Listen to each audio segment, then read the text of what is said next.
Hello there. Today I'll be sharing the best build I've came across so far in Outward, and it does not require mana. Although it can work pretty well with mana, but you will have to go and explore that aspect on your own, and you need to do some tweaking on your own. And in addition, everything you need can be obtained from the vanilla game, so there are no DLCs required. Do keep in mind that this is a late game build, so if you just started a new game, you are probably looking for something else. And I'm gonna split this video into parts with timestamps. So here's how it will go. The first part, I'll be talking about the build, specifically what equipment you should use, what skills you should get, and what buffs you will always have to get before you, let's say, start a combat, those kind of things. I'll also talk about the flow of combat, how you should be fighting whenever you are in an encounter. And I will also talk about the hotbar setup, at least how I set it up. Then I'll talk about the compromises in gears, like, what if I prefer this shield over this one? How can the build be changed, etc. And finally, I'll be talking about my thoughts on the build. Like, you would think that I would be in love with this build. As I said, it's the best build that I've played with so far. It's so effective, it is, but I'll talk about what I think later. So first up, the weapon's gonna be Sky Crown Mace. This weapon can be obtained by killing the first cannibal at the face of the Ancient in Emerkar Forest. The creature is vulnerable to lightning and fire damage, but quite resistant to impact damage. It also inflicts a lot of frost damage, so be prepared. Next up, we have the ranged weapon, which is Chimera Pistol. To obtain this, actually it's kind of grindy. You have to complete Blood Under the Sun and Silver for the Slums quest, and I'll link the wiki's guide to completing those quests below. Next up, we have the shield slot. We would have Inner Marble Shield. So this shield is very rare. You only have like 3% chance, if I'm not mistaken, to get this from an ornate chest in Emerkar Forest. So essentially, if you want to try and get it, you have to farm all the possible locations in Emerkar Forest, and you have to pray really hard. Next up, it's going to be the helmet slot, and this one is easily obtainable. You just need money. So it costs 300 silvers, and you can just buy it from the alchemist in Monsoon. Now, as for the chest plate and boots, both are gonna be under the Crimson Plate sets, and this arm set can actually only be obtained after you have completed the Blue Chamber main questline. Backpack. I use Zorn's hunting backpack, and you find this behind a troglodyte door, which requires a large emerald to unlock, and this door is in the Royal Manticore's lair. Now we're going to talk about the essential buffs. You are gonna always want Cool Boon on you since it boosts your frost damage by 20%, and in this build you are gonna focus on impact and frost damage. You will also need Rage and Discipline Boon in order for you to use certain skills, and most importantly, Rage Boon gives you 25% increase in impact damage, while Discipline Boon gives you 15% increase in physical damage. Alright, onto the skill trees. So first get Shield Charge under the Spellblade skill tree from Eto Akiyuki in Cierzo. Next, get Shamanic Resonance under the Cabal Hermit skill tree from Adelbert the Hermit in Hermit's House, northeast of Kersenes. Then you need to get Survivor's Resilience, Predator Leap under the Wild Hunter skill tree from Tour in Bird. You can also get Enrage from him, but it's optional. Finally, get Brace, Steadfast Ascetic, Master of Motion, Counter Strike under the Warrior Monk skill tree from Galera in Monsoon. You can get Focus, but it is optional. Okay, now flow of combat. Obviously, you start with potions. You're gonna take all kinds of buffs that you can get So the essentials are going to be potions that provide Rage boon and Discipline boon. If you prefer to use Enrage or Focus, those are fine as well, but I didn't like those because using them causes burns in health and also stamina, while some fruit and some potions can provide those boons, and those are relatively accessible. Oh yeah, and remember to use a cool potion and Ice Varnish, or you can use Ice Rack, that's the cheaper version, to further buff your frost damage. And now you're ready to start the battle. So you're gonna start off with your Chimera pistol. You can just blast it in their face, wherever you're facing. Now there will be some distance between you and the enemy.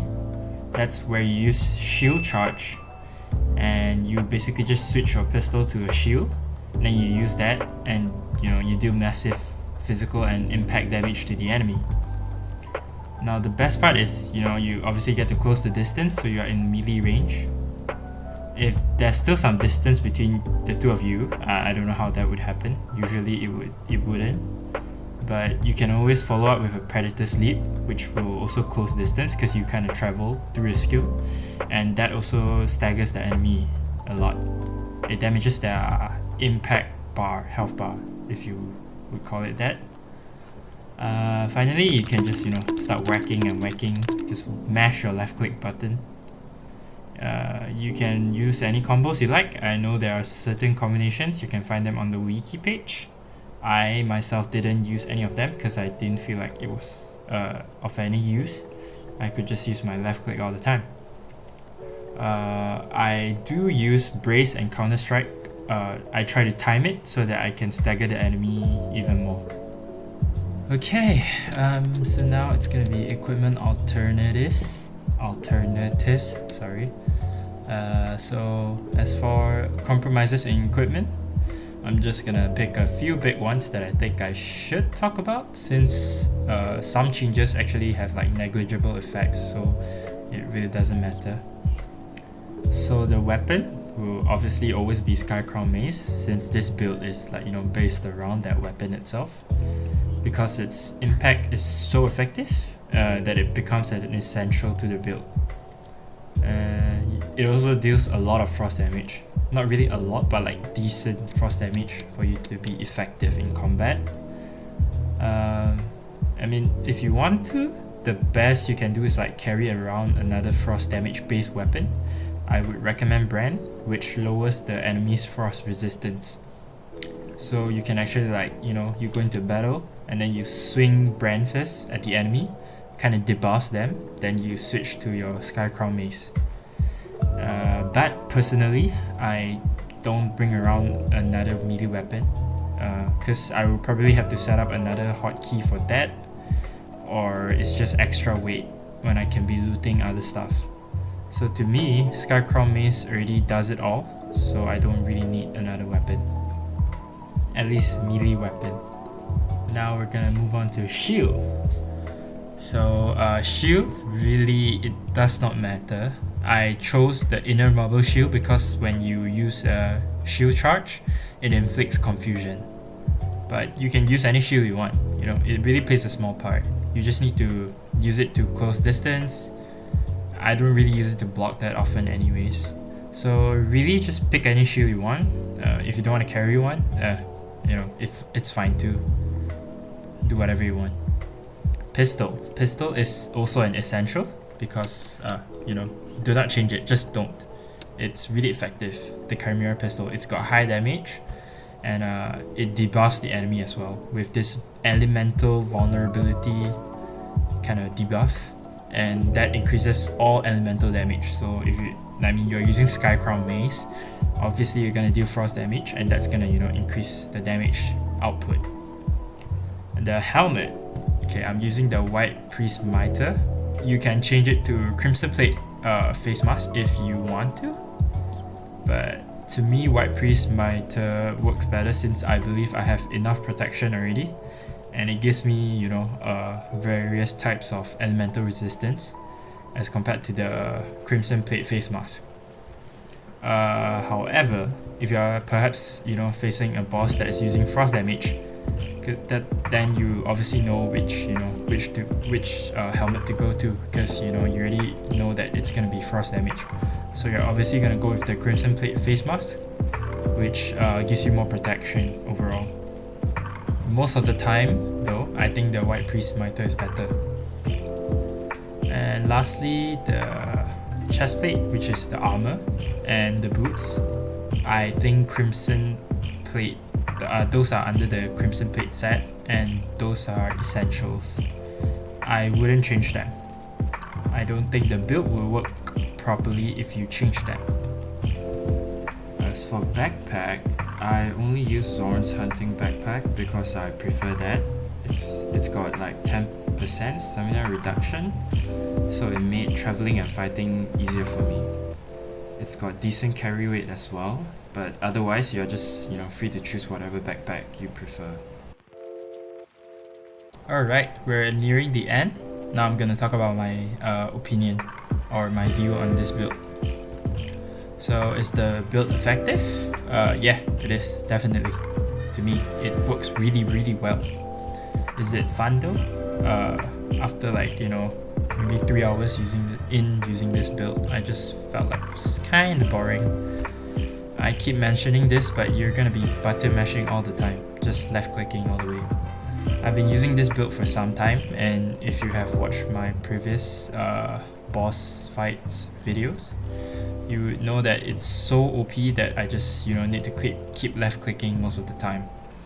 There are times I countered and dodged, of course, but if I was using other builds, I'm gonna be more aware of my surroundings, I'm gonna be more careful, and I have to dodge more. And that was actually what got me hooked onto this game, in the beginning. So that experience was actually great. Will I still use this build though? Yes, sadly. I haven't found anything that can help me wreck bosses effectively yet. And yeah, why am I sharing this? Well, maybe some people will find this build fun, hopefully. Not to mention, it is really, I can't stress this enough, but it's really effective.